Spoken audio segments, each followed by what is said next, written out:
مشاهدينا الأفاضل، أهلا ومرحبا بكم من الفضاء الإريترية. نحييكم ونقدم إليكم نشرة الأخبار لهذه الفترة والتي نستهلها بأهم وأبرز العناوين. إصلاح الحواجز المائية في ضاحيتي متكا الأبيت وشبح. افتتاح مرافق تم بناؤها في حوتسيت بمديرية جندع.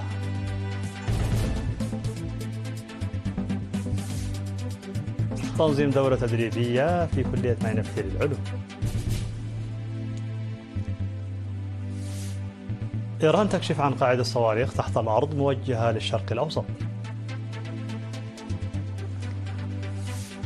نيجيريا والصين تعززان علاقاتهما في مجالات الأمن والاقتصاد.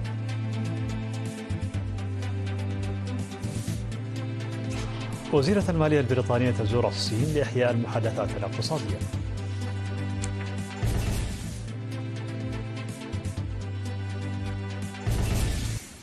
مرحبا بكم من العناوين إلى التفاصيل. يتم إصلاح الحواجز المائية التي جرفتها سيول موسم الخريف في إدارات ضواحي متكا الأبيت وشباح بمساعدة الآليات. وقال سكان لوكالة الأنباء الإريترية أن المنطقة يتم تنميتها بالحواجز المائية، وأن مداخلهم تتأثر سلبا عندما تنهار هذه الحواجز بسبب الفيضانات، موضحين أن الدعم الآلي الذي قدمته الحكومة ساهم بشكل كبير في هذا العمل. وحث خبير تطوير المحاصيل في مكتب الزراعة بمديرية جندع السيد مبارك أبرار حث المزارعين على المراقبة وتوفير المعلومات في الوقت المناسب للوقاية من الآفات، مشيرا إلى أهمية العمل الذي يتم إنجازه في إثراء المداخيل. تم افتتاح مكاتب ومدرسة في حوتسيت يوم 8 يناير بمديرية جندع في إطار الجهود الجارية لتوسيع مؤسسات الخدمات الاجتماعية. وقال مدير إدارة ضاحية حوتسيت السيد عثمان عمر في المناسبة التي حضرتها حاكمة إقليم شمال البحر الأحمر السيدة أسمرة أبرهة أن المكاتب والمدرسة سيساهمان في تخفيف النقص في المؤسسات التعليمية. من جانبه أشاد مدير مديرية جندع السيد عمر يحيى ببرامج التنمية التي يتم تنفيذها بمشاركة الأهالي بشكل عام وأنشطة الخدمات الاجتماعية بشكل خاص، مذكرا بأنه ينبغي الدفع بها بشكل منظم في المستقبل. من جانبه أكد الأعيان بأنهم سينشطون أكثر في توسيع الخدمات الموجودة وسد النواقص. في هذه الأثناء عقدت حاكمة إقليم شمال البحر الأحمر السيدة أسمرة أبرهة اجتماعا مع أهالي عد الرسوة بشكل عام ومنمي البساتين بشكل خاص.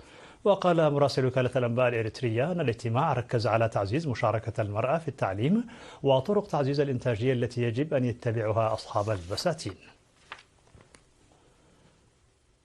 أفاد مكتب الاتحاد الوطني للمرأة في مديرية غردات بأن الجهود مستمرة لتوعية المرأة حول أهمية التعليم ومكافحة العادات الضارة وضمان الغذاء المتكامل. وأوضحت مسؤولة المكتب السيدة عفيف صالح لوكالة الرينا أن التعليم بالرغم من أهميته لعموم المجتمع فإن دوره كبير في تطوير المرأة، مشيرة إلى أن الاتحاد يمنح الاهتمام الكبير للتعليم، كما أن جهود مكافحة العادات الضارة تحقق نتائج مرضية.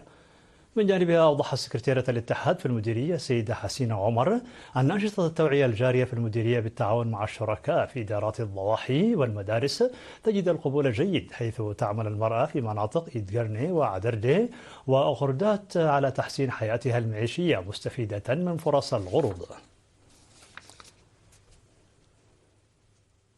تم تخريج 183 طالبا موظفا في 10 يناير بعد تدريبهم من قبل الاتحاد الوطني للشباب وطلبة إريتريا فرع ساوا ومؤسسات التعليم العالي بكلية ماينفتي للعلوم لمدة 3 أشهر. وقال رمضان محمد نور مسؤول مكتب الاتحاد الوطني للشباب والطلبة بالكلية أنه وخلال هذا التدريب الذي أقيم بالتوازي مع التحصيل الأكاديمي تم تدريب 73 طالبا في مجال تحرير الأفلام و37 في لغة الإشارة و28 في اللغة العربية و22 في الأدب و23 في تركيب الأطباق اللاقطة. وقال أن 967 طالبا و56 عضوا من هيئة التدريس بالكلية تلقوا تدريبا مهنيا خلال السنوات الأربع الماضية. وأكد عميد كلية العلوم البروفيسور جابراياس قدوم أن التدريب المهني له مساهمة كبيرة في بناء المواطن. وحث ميرون أبراهام مسؤول وحدة المشاريع في الاتحاد الوطني للشباب وطلبة إريتريا فرع ساوا ومؤسسات التعليم العالي المتدربين على نقل المعارف والمهارات التي تلقوها في التدريب إلى أقرانهم والمجتمعات المحلية. أهل مكتب وزارة العمل والرعاية الاجتماعية بمديرية عد دخال الأسر المحتاجة والأيتام بالمواشي والتجارة المسقرة، حيث تم تأهيل الأسر بمبلغ 10,000 نقفة لكل واحدة منها. وأوضح مسؤول المكتب السيد سجيد سيوم أن برنامج التأهيل يستهدف تمكين الأسر اقتصاديا، داعيا لتوظيف البرنامج بشكل جيد. مشاهدينا الأفاضل، كانت هذه الأخبار الداخلية. فاصل قصير ونوافيكم بالأخبار العالمية، فابقوا معنا.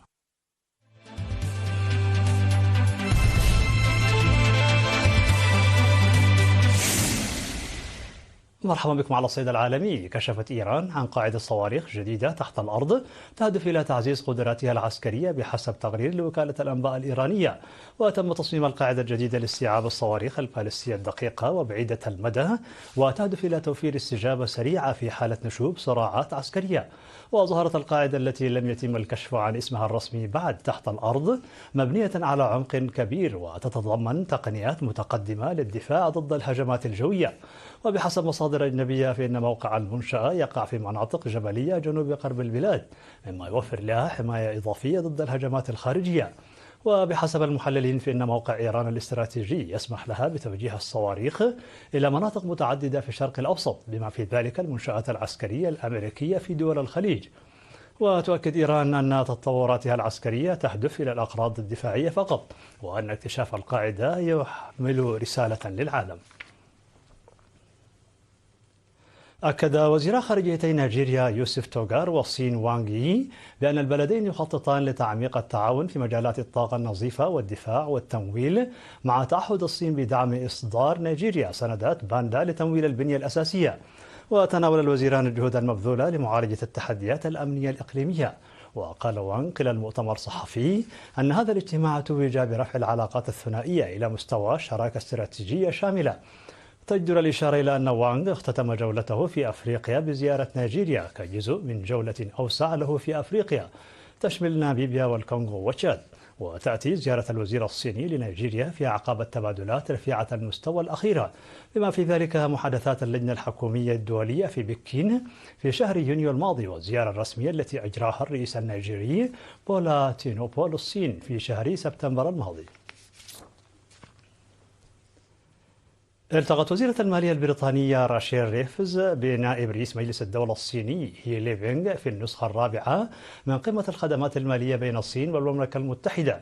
وفي كلمته الافتتاحية دعا الشركات المالية البريطانية إلى توسيع الخدمات وتعزيز تدويل اليوان بشكل أعمق، في حين دعاها أيضا إلى المشاركة في التمويل الأخضر وصناعة التقاعد في الصين.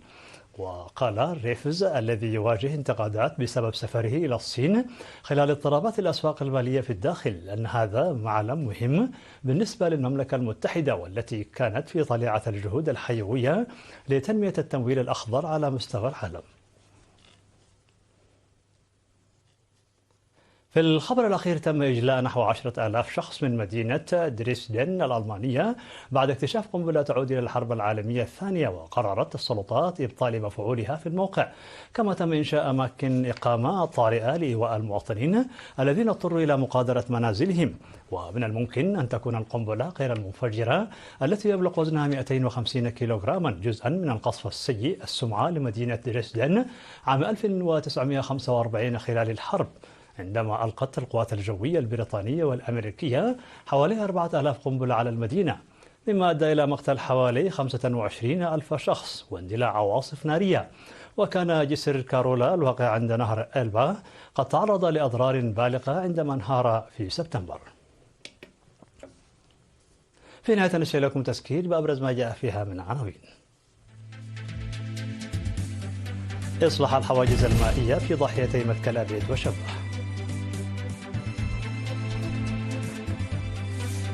افتتاح مرافق تم بناؤها في حوصيت بمديرية جندة.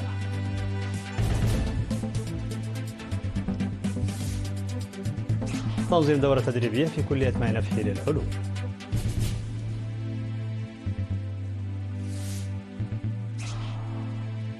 إيران تكشف عن قاعدة صواريخ تحت الأرض موجهة للشرق الأوسط.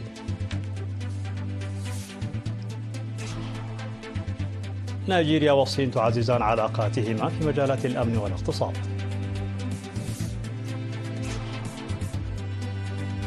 وزيرة المالية البريطانية تزور الصين لإحياء المحادثات الاقتصادية.